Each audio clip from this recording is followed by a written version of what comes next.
वेदशास्त्र उभारी बाह्य सदा।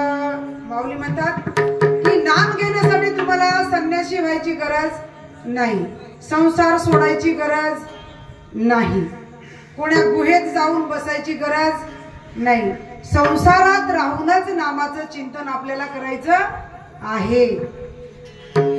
पाऊला पाऊली नाम यज्ञ। तुम्ही जिथं पाऊल टाकाल, जिथं ती जे काम कराल, तुम्ही निंदत निंदत कापूस येतात तुम्ही जेही काम शेतातलं करा, घरचं करा, लेकरू असेल लेकरू सांभाळत चिंतन करत जा, विठ्ठल विठ्ठल।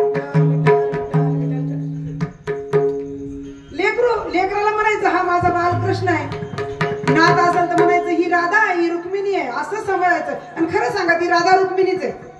आपण जरी आपल्याला वाटत असलं की ती माझी नातरुंड आहे, माझे नातरुंड आहे, हे माया मोहामध्ये आपण आहोत म्हणून वाटतं, पण तो देवाचाच अंश आहे, ईश्वरानंच दिलेला आहे। तुम्ही असं म्हणून जर केलात तर तुमचा भाव निर्माण होतो आणि निर्माण होऊन तुमची अंतःकरणातलं प्रेम जाग होतं। म्हणजे असोनी संसारी जिव्हे वेग करी। बरं नाम कसं घ्यायचे? जिव्हा म्हणजे जिभीनं घ्यायचे।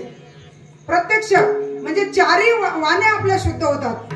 पहिल्यानं वैखरी, परा, पश्यंती, मध्यमा। सगळ्या वाणीमध्ये आपल्याला नामाचं चिंतन आपोआप होतं। त्याच्यासाठी पहिल्यांदा आपल्याला ध्यानधारणा किंवा समाधी असं काही करायचं नाही, तोंडानं चलत चलत नाम घ्या, आपोआप पुढचा वर्ग आपल्याला मिळतो। देवच देणारा असतो, तोच आपल्या बुद्धीला देतो की याच्या पुढे तुम्हाला काय करायचं आहे। म्हणून सुरुवात कुठून करायची? आपल्याला एक क्षणभर बी बिन नावाचं राहायचं नाही, सतत नाम घ्यायचं। कोणतं नाम घ्यायचं? जे आवडेल ते घ्या, सगळी नामं देवाचीच आहेत, जे तुम्हाला घ्यायचं ते घ्या, पण सतत घ्या। कसं घ्या? अजपा जपणे उलट प्राणाचा, तेही मनाचा निर्धाव असे।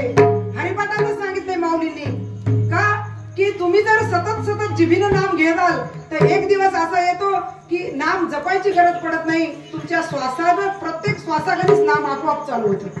आणि असं नाम चालू झालं की मग तुम्हाला संसार करता येत का? आता अर्जुनाला युद्ध करता करता नाम घ्यायला लावलं श्रीकृष्णानं। गीता कधी सांगितली? युद्धाच्या वेळेस।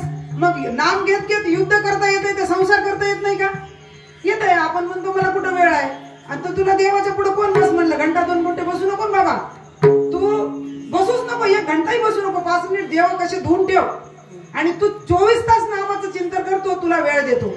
आवड असली की सवड मिळत असते। अशा प्रकारचं नामचिंतन करा। आणि हे माऊली म्हणतात की मी सांगत नाही, वेदशास्त्र